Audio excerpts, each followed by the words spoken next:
Hi, my name's Aimee Penman. I'm a singer and singing teacher based in South Ayrshire in Scotland.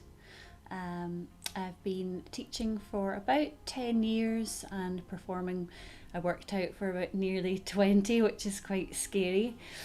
I mostly perform contemporary pop music, some folk, a little bit of jazz, and my teaching pupils range from children from about 8 years old that are wanting to do exams, some that just want to sing for fun, up to adults in their 60s and above that are just wanting to have time for themselves, maybe discover a voice that they have an inkling that they might have, and just to sort of gain confidence. And they're all mostly pop students, so focus has mostly been on the pop side of things. I recently completed my postgraduate certificate with Voice Workshop, and before that I'd had a long break from academia. I think I graduated from my Bachelor of Music in 2003 so there was quite a long break there. My background was a sort of mixture between classical and pop. I started off doing my singing grades when I was little, with ABRSM before moving up north, and then I didn't actually have any singing tuition, but I was involved in choirs, the Highland Youth Choir, National Youth Choir, things like that, as well as a little school band and a folk group. I did end up going to university, as I mentioned, did my Bachelor's of Music, and that was a classical course, so I went through classical training for that. It was never something I really felt completely, I guess, passionate about, as it wasn't in my upbringing. I grew up listening to pop music, and the same with my family, but it gave me a really good grounding, I felt, in technique, and I did enjoy it. Had lots of performing opportunities in Edinburgh with again various choirs and some solo opportunities. After that I didn't go on to do any sort of more classical training. I ended up going down more of the pop route and started singing with some covers bands for functions, events and weddings, while still staying in various choirs, the Scottish Chamber Orchestra Choir and Edinburgh Festival Choir. I then moved down to London and was again sang in some choirs down there, the London Contemporary vocals, which was really good fun, and also the Purcell chorus there, so again a bit of the pop and classical going on. I did teach when I was down in London. I was teaching mostly young children through a teaching agency, and that was quite good fun. Go around with my guitar and would sing some Disney songs and things like that. Got a nosy around some lovely houses in Chelsea. And then ended up going off to do a couple of cruise ship contracts and hotel contracts, again with a covers band, before eventually making my way back to my roots in South Ayrshire, where I've been here now for 4 years, doing private tuition, a little bit of peripatetic work in schools as well. My first subject for my PG cert was on singing for those living with dementia. I was involved, and still am involved, in a monthly singing group for people living with dementia, run with Alzheimer's Scotland, where we do different themes every month, and I choose repertoire to fit with those themes, sticking within songs that was, that they grew up with, so probably not going any later than the late 60s for most of them that were there. So I kind of fell into that, and I was coming at it from a singing teacher, singer, performer point of view, with some knowledge of choir leading. So I felt like I wanted to make sure the service I was giving could be the best for them. So I was looking at the positive effects that singing can have, also to reinforce my knowledge and I don't know, almost have like evidence or proof there if anybody wanted to know what the benefits were of these groups.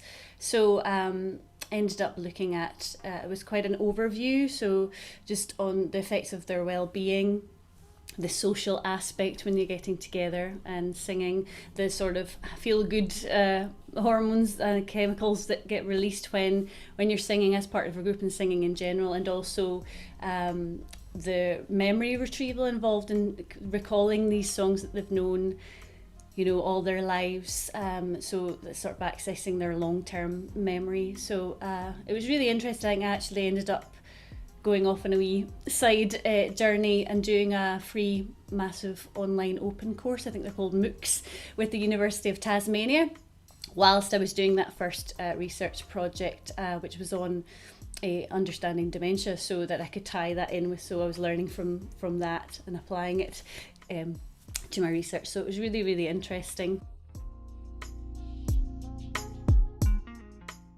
For my last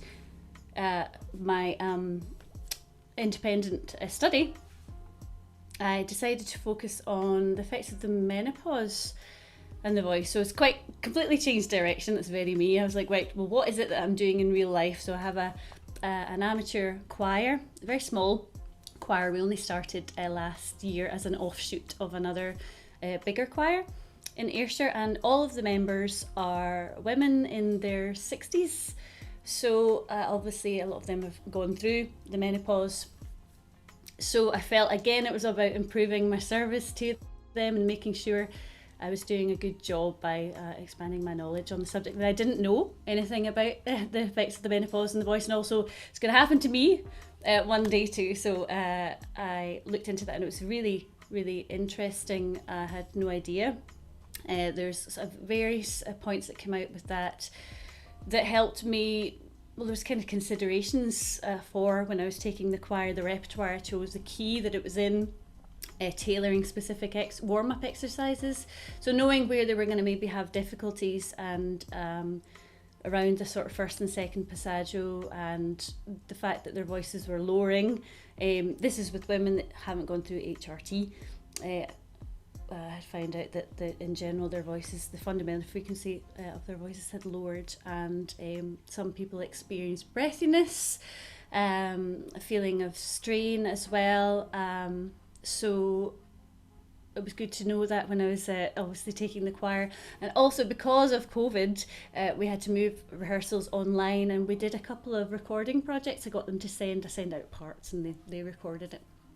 And it was really interesting getting to hear them individually, because I was hearing the same sort of issues in all of their voices. I get that sort of instability or breathiness around the first and second passaggio, some hoarseness there, a sort of a lack of strength. Obviously there's no way to prove it was just from the fact that it was the menopause.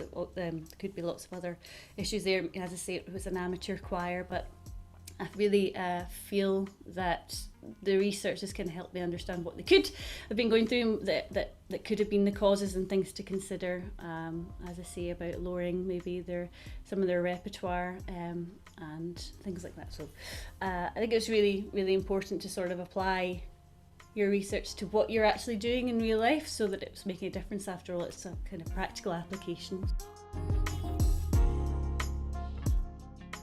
The moment, because of COVID, there's not a lot of performing going on. I don't think I've had a gig since March, so in that side of things, I completely sort of dried up. Though I do have a solo performance coming up, actually live from a theatre stage, which is going to be quite scary, but fun.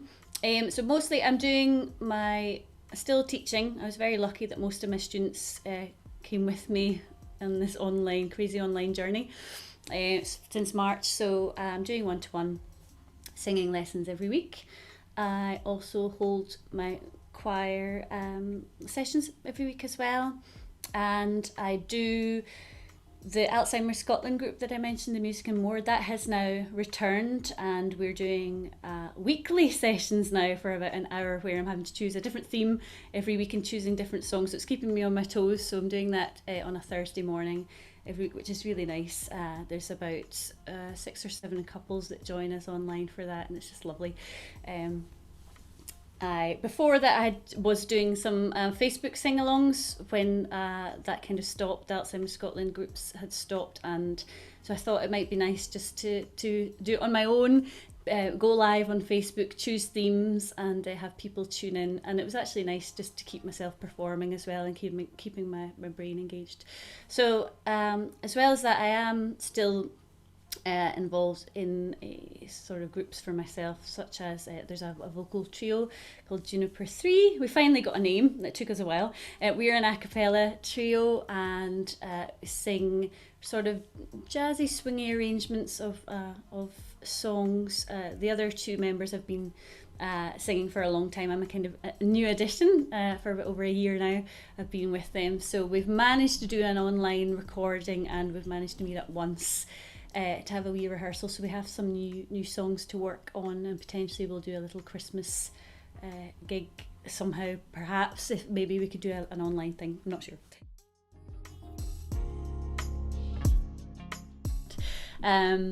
So lots more study. I'm also involved in a committee locally for that. It's making dementia, the local area, dementia friendly. So it's dementia friendly Troon and Villages. It's called. Troon's the name of the town that's just not far from me. They've got funding to do some activities for people living with dementia, and because of COVID we're actually going online, and we're going to be offering instrumental lessons, one-to-one lessons online for people living with dementia, which could be quite challenging, but I think it'll be really great too. So I'm kind of point of contact for that, and I'm going to be the liaison between the students and the teachers that we get on board. And I'm also going to be running an online choir as well, so I'm going to be quite busy working out how that's going to work. So at the moment I'm just researching existing online choirs and choirs that that people living with dementia attend, to get some pointers on the best way to do that. So yes, that's my plans for the not too distant future anyway.